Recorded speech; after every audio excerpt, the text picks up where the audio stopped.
ഇപ്പോൾ നടന്നുകൊണ്ടിരിക്കുന്ന Russia Ukraine യുദ്ധത്തിൽ എത്രയോ പ്രശ്നങ്ങൾ ഉണ്ടെന്നുള്ളത് നമുക്കറിയാവുന്ന കാര്യമാണ്. എന്നാൽ ഇതുവരെ നമ്മൾ കണ്ടതുപോലെ അമേരിക്കയുടെ പാസ്റ്റ് ഹിസ്റ്ററി എടുത്തു നോക്കിയാൽ ആർക്കെല്ലാമാണോ അവർ ആയുധം നൽകി സഹായിച്ചത്, അല്ലെങ്കിൽ ആർക്കെല്ലാമാണോ അവരുടെ പക്കൽ നിന്നും സഹായം പോയിട്ടുള്ളത്, തീർച്ചയായും ഒരു ഘട്ടത്തിന് ശേഷം അതേ അമേരിക്ക കാരണം നേരിട്ടായോ അല്ലാതെയോ അവരെല്ലാം കൊല്ലപ്പെടും. ഇപ്പൊ വന്നിരിക്കുന്ന ഒരു വാർത്ത, ഇത് കഴിഞ്ഞ 2-3 ദിവസമായി വലിയൊരു കാര്യമായി മാറിയിട്ടുണ്ട്. വരുന്ന 3 മാസത്തിൽ സെലൻസ്കി ഉക്രൈനുള്ളിൽ ഒരു വിപ്ലവം പുറപ്പെട്ട്, അല്ലെങ്കിൽ ഉക്രൈനുള്ളിൽ അദ്ദേഹത്തിന്റെ കമാൻഡോസ് കാരണം തന്നെ കൊല്ലപ്പെടാമെന്നുള്ള വാർത്ത. ഇത് എത്രത്തോളം വലിയ പ്രശ്നമാണെന്ന് ചോദിച്ചാൽ, മുൻകാല ചരിത്രം എടുത്തു നോക്കിയാൽ അമേരിക്ക ആരെയെല്ലാമാണോ പ്രോക്സിയായി ഉപയോഗിച്ചത്, ആരെയെല്ലാം പ്രോക്സിയാക്കി മാറ്റി അവരുടെ പ്രശ്നങ്ങൾക്ക് വേണ്ടി ഉപയോഗിച്ചുകൊണ്ടിരുന്നോ അവർക്കെല്ലാം ഇതുപോലൊരു മരണമാണ് സംഭവിച്ചിട്ടുള്ളത്. അപ്പോൾ സെലൻസ്കിയുടെ കാര്യം ഇനി എന്താണ്? കൂടാതെ ഉക്രൈന് സമാധാനം ലഭിക്കണമെന്നുണ്ടെങ്കിൽ എന്റെ സ്ഥാനത്തിൽ നിന്നും ഞാൻ ഒഴിയാൻ പോലും തയ്യാറാണ് എന്നൊരു കാര്യം പറഞ്ഞു. ഇത് സംബന്ധിക്കുന്ന ചില വാർത്തകൾ. കൂടെ തന്നെ MiG-31 കഴിഞ്ഞ 21 ദിവസമായി ഉക്രൈൻ വ്യോമാതിർത്തിയിലേ വന്നിട്ടില്ല. അങ്ങനെയാണെങ്കിൽ റഷ്യ അവിടെ എന്താണ് പദ്ധതിയിടുന്നത്? ഈ യുദ്ധം അടുത്ത എന്തിനു നോക്കിയാണ് പോകുന്നത്? ഇവയെല്ലാം ഈ വീഡിയോയിലൂടെ വിശദമായി അറിയാം.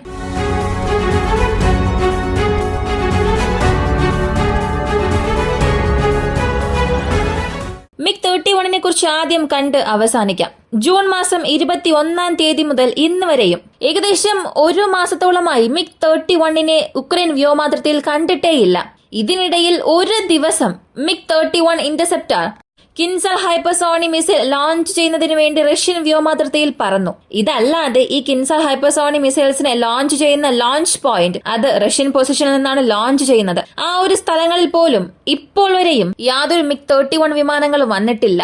അപ്പോ ഏതാണ്ട് 2024 ഇതുപോലെ ഒരു 20 ദിവസത്തെ ഗ്യാപ്പ് റഷ്യ നൽകിയിരുന്നു, അതും ഡിസംബർ മാസത്തിൽ. അതിനേക്കാൾ എക്സ്റ്റെൻഡഡ് ഗ്യാപ്പായി മാറിയിട്ടുണ്ട് ഇതിന് 2 രീതിയിലുള്ള കാരണങ്ങളാണ് പറയുന്നത്. ഒന്നാമത്തേത്, ഉക്രൈൻ ഭാഗത്ത് നിന്നും പറയുന്നത് അത്രയുള്ളൂ, റഷ്യയുടെ വ്യോമസേന അത്രമാത്രം. റഷ്യയുടെ വ്യോമസേനയ്ക്ക് ആവശ്യമായ സ്പെയർ പാർട്സ് ലഭിക്കുന്നില്ല, അവർക്ക് ആവശ്യമായ മിസൈൽസ് ഒന്നും തന്നെ ഇല്ല, അവരുടെ പക്കൽ സ്റ്റോക്ക് ഇല്ല. 10 മില്യൺ വിലമതിക്കുന്ന ഒരു മിസൈൽ, കിൻസാലിന്റെ വില അത്രത്തോളമൊക്കെ ഉണ്ട്. കൂടാതെ MiG-31 ആവശ്യമായ എഞ്ചിൻ, അതും റഷ്യയുടെ പക്കൽ ഇല്ല. ഇവയെല്ലാം ഓവർകം ചെയ്യാനും വീണ്ടും ഇവയെല്ലാം ആർസണലിൽ കൂട്ടിച്ചേർക്കാനും വേണ്ടി അവർ ഇങ്ങനെയുള്ള ആക്ടിവിറ്റീസ് ചെയ്യുന്നു എന്നാണ് പറയുന്നത്. എന്നാൽ മറ്റൊരു വിഭാഗം പറയുന്നത് ഈ ഒരു ഹൈപ്പർസോണിക് മിസൈൽസിനെ ലോഞ്ച് ചെയ്യുന്നതിന് വേണ്ടി മാത്രമാണ് MiG-31 ഇതുവരെയും ലോഞ്ച് പോയിന്റിലേക്ക് വരാത്തത്. എന്നാൽ അതല്ലാതെ അവരുടെ റൊട്ടീൻ മിഷൻസ്, എപ്പോഴത്തെയും പോലെ സുരക്ഷാ പണികൾ നടത്തുക, ചില ഡാറ്റാസ് ഗ്യാദർ ചെയ്യുക, അതിനുവേണ്ടിയെല്ലാം പറക്കുന്നുണ്ട്.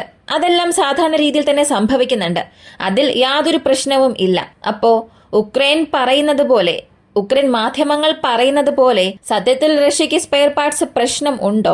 അങ്ങനെ ലോഞ്ച് ചെയ്യുന്നതിൽ എന്തെങ്കിലും പ്രശ്നമുണ്ടെങ്കിൽ അവർ മുഴുവനായും ഈ MiG-31 ഓപ്പറേഷൻ തന്നെ കുറച്ചിട്ടുണ്ടാകണം. ഇവിടെ ഉക്രൈനിൽ ലോഞ്ച് ചെയ്യുന്ന ലോഞ്ച് ഓപ്പറേഷൻസ് മാത്രമാണ് കുറഞ്ഞിട്ടുള്ളത്. അപ്പൊ റഷ്യ ഇവിടെ യുദ്ധത്തെ എങ്ങനെയാണ് അവസാനിപ്പിക്കാൻ പോകുന്നത്? അവരുടെ ഒരു ചിന്ത നോക്കുകയാണെങ്കിൽ, നമ്മൾ ഇതിനകം തന്നെ ആവശ്യത്തിലധികം ടെറിട്ടറീസ് പിടിച്ചെടുത്തിട്ടുണ്ട്, ഇനി കുറച്ചു മാസത്തിൽ യുദ്ധം അവസാനിക്കും. അപ്പോ ആവശ്യമില്ലാതെ വീണ്ടും ചില പ്രശ്നങ്ങൾ ചെയ്ത് എന്തിന് ചിലവ് വർദ്ധിപ്പിക്കണം എന്ന ചിന്തയുള്ളത് കൊണ്ടാണ് ഇങ്ങനെയുള്ള മിസൈൽസ് ലോഞ്ച് ചെയ്യുന്നത് അവർ കുറച്ചത്. കൂടാതെ മറ്റൊരു കാര്യം, എത്ര പേർ ഇത് ശ്രദ്ധിച്ചു എന്നറിയില്ല, റഷ്യൻ പൊസിഷൻസിൽ ഉക്രൈൻ ചെയ്യുന്ന ആക്രമണങ്ങൾ 80% കുറഞ്ഞിട്ടുണ്ട്. അവർക്ക് ആവശ്യമായ ഇന്റൽ ഇൻപുട്ടിന് വേണ്ടിയിട്ടുള്ള ആക്സസ് അമേരിക്ക അവസാനിപ്പിച്ചു. ഇതിനകം തിരിച്ചടി നേരിടുന്ന ഉക്രൈന് ഇത് ഒരു പടിയിലേക്ക് മുകളിൽ ചെന്നിട്ടുണ്ട്.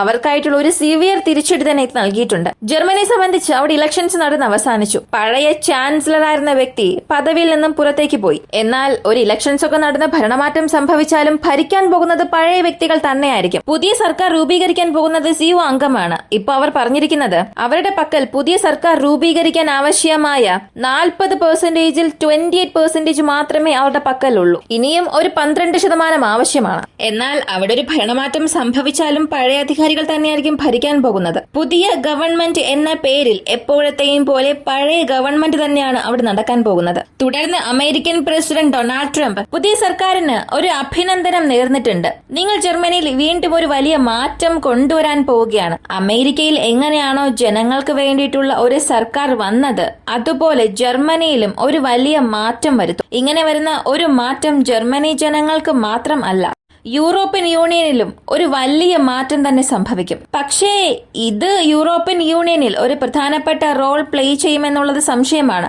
കാരണം റഷ്യ ഉക്രൈൻ യുദ്ധം അവസാനിച്ച് ഈ ഒരു ഗ്യാസ് ഫ്ലോ ഈ യൂറോപ്യൻ യൂണിയനിലേക്ക് ആവശ്യമായ പെട്രോളിയം പ്രോഡക്ട്സ് എപ്പോഴാണോ നോർമലൈസേഷൻ ആകുന്നത്, അതായത് റഷ്യയുടെ പക്കൽ നിന്നും എപ്പോഴാണോ സാധാരണ രീതിയിൽ പഴയ രീതിയിലേക്ക് വന്നു തുടങ്ങുന്നത്, അപ്പോൾ മാത്രമേ അവരുടെ എക്കണോമി ആയാലും അവരുടെ സപ്ലൈസ് ചെയിൻ ഇവയെല്ലാം നോർമലൈസ് ചെയ്യാൻ സാധിക്കും. ഈ പെട്രോളിയം പ്രോഡക്ട്സിന്റെ കാര്യത്തിൽ മറ്റൊരു കാര്യം പറയേണ്ടത്, ഇത്രയും ദിവസം ഉക്രൈൻ എത്രത്തോളമാണോ ഫിനാൻഷ്യൽ എയ്ഡ് യൂറോപ്യൻ യൂണിയൻ നൽകിയിട്ടുള്ളത്, അതിലും 3 മടങ്ങ് കൂടുതൽ റഷ്യൻ ഓയിൽ, ഗ്യാസ് ഇപ്പോഴും അവർ വാങ്ങിക്കൊണ്ടിരിക്കുന്നുണ്ട്. മൊത്തത്തിൽ കണക്കെടുക്കുമ്പോൾ ഇത് ഒരു കുറവ് കാണിച്ചാലും 2024 പകുതിക്ക് ശേഷം നോക്കിയാൽ ഇവയെല്ലാം 3 മടങ്ങ് അധികമായിട്ടുണ്ട്. ഇപ്പോഴും റഷ്യൻ ഗ്യാസസ് അകത്തേക്ക് ഫ്ലോ ആകുന്നുണ്ട്. ഇത് എത്രത്തോളം വലിയ കാര്യമാണെന്ന് നോക്കിയാൽ 2022 മുതൽ കുറഞ്ഞു വന്ന ഈ പെട്രോളിയം പ്രോഡക്ട്സിന്റെ കൺസപ്ഷൻ 2024 പകുതിയോടുകൂടി മെയ് മാസം മുതൽ വീണ്ടും ഉയരാൻ തുടങ്ങിയിട്ടുണ്ട്. ജൂലൈ മാസത്തിന് ശേഷം കൃത്യം അത് കുറഞ്ഞിട്ടേ ഇല്ല.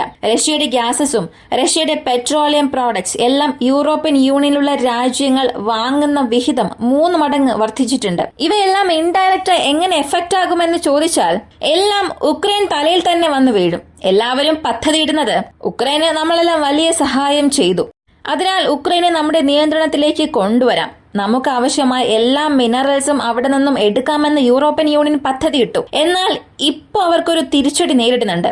ഈ കടം എല്ലാം യൂറോപ്യൻ യൂണിയന്റെ തലയിൽ വീഴുകയും അവിടെയുള്ള മുഴുവൻ റിസോഴ്സസും ഇവിടെ അമേരിക്ക എടുക്കാൻ പോവുകയാണ്. സെലൻസ്കി ഇതിനെക്കുറിച്ച് എന്ത് പറഞ്ഞുവെന്നുള്ളതാണ് പ്രധാനമായും അറിയേണ്ടത്. ഞാൻ പ്രസിഡന്റ് സ്ഥാനം വിട്ട് പോയാലും പ്രശ്നം ഇല്ല, ഒന്നോയിൽ നാറ്റോയിലുള്ള ഒരു അഷ്വറൻസ് ഞങ്ങൾക്ക് നൽകുക, അല്ലെങ്കിൽ ഉക്രൈന് സമാധാനം കൊണ്ടുവരും എന്നുള്ള ഒരു അഷ്വറൻസ് നൽകുകയാണെങ്കിൽ ഞാൻ പ്രസിഡന്റ് സ്ഥാനം ഒഴിയാൻ തയ്യാറാണെന്ന് പറഞ്ഞിട്ടുണ്ട്. ഇനി അദ്ദേഹം പ്രസിഡന്റ് സ്ഥാനം ഒഴിയാൻ തയ്യാറായില്ല എങ്കിലും കുറച്ച് ദിവസത്തിൽ അദ്ദേഹത്തെ തീർച്ചയായും അവിടെ നിന്ന് മാറ്റും. അങ്ങനെ പോകുന്നതിന് മുൻപ് അദ്ദേഹം മനസ്സിലാക്കി ഈ ഒരു കാര്യം 2 വർഷത്തിന് മുൻപ് ചെയ്തിരുന്നെങ്കിൽ ഇപ്പൊ ഇത്രയും വലിയൊരു പ്രശ്നം ഉണ്ടാകുമായിരുന്നില്ല. കൂടാതെ ഈ 500 ബില്യൺ ഡീൽ വീണ്ടും ഒരു വലിയ പ്രശ്നമായി തന്നെ മാറിയിട്ടുണ്ട്. എങ്ങനെ നിങ്ങൾ 500 ബില്യൺ നൽകിയെന്ന് പറയാൻ സാധിച്ചു?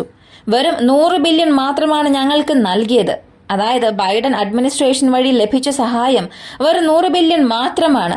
ആ 100 ബില്യൺ സഹായവും ഞങ്ങൾക്ക് ആവശ്യമായ ആയുധമായും ക്യാഷായും ലഭിച്ചു. ഈ 100 ബില്യൺ തന്നിട്ട് 500 ബില്യൺ തന്നു എന്ന് പറഞ്ഞാൽ അത് ഏത് രീതിയിലാണ് ന്യായമായി മാറുക എന്ന ചോദ്യം ചോദിച്ചു.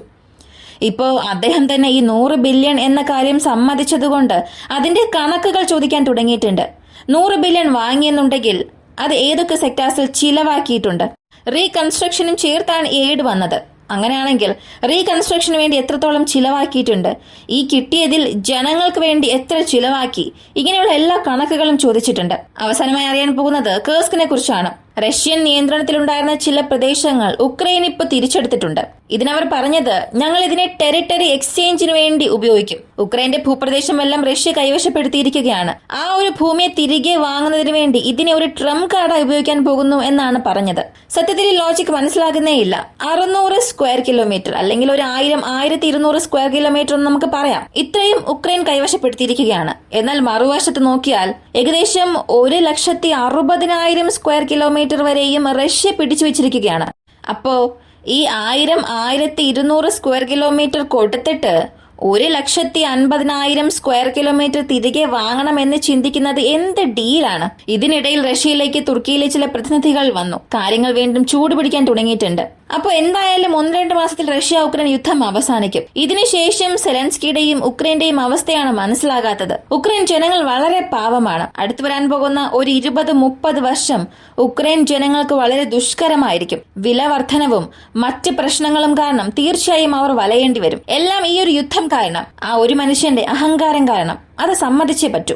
ഈ ഒരു യുദ്ധം അവസാനിപ്പിക്കാമെന്നുണ്ടെങ്കിൽ അത് എപ്പോഴേ സാധിച്ചിരിക്കുമായിരുന്നു. ബോറിസ് ജോൺസന്റെ വാക്ക് കേട്ട് അന്ന് അവർ വളർത്തി വലുതാക്കിയ ഒരു പ്രശ്നം ഫുൾ സ്റ്റോപ്പ് ഇട്ട് അവസാനിപ്പിക്കേണ്ട ഒരു പ്രശ്നത്തെ കോമയിട്ട് വീണ്ടും തുടർന്നു കൊണ്ടുപോയി. അത് വീണ്ടും അവർക്ക് തന്നെ ഒരു തിരിച്ചടിയായി മാറിയിട്ടുണ്ട്. ഈ ഒരു വീഡിയോ കുറിച്ചുള്ള നിങ്ങളുടെ അഭിപ്രായം കമന്റിൽ പറയുക. ഇങ്ങനെയുള്ള വീഡിയോസ് കാണാൻ താല്പര്യമുള്ളവരാണ് നിങ്ങളെങ്കിൽ ഇപ്പൊ തന്നെ നമ്മുടെ ചാനൽ സബ്സ്ക്രൈബ് ചെയ്യുക. മറ്റൊരു വീഡിയോയുമായി വീണ്ടും കാണാം.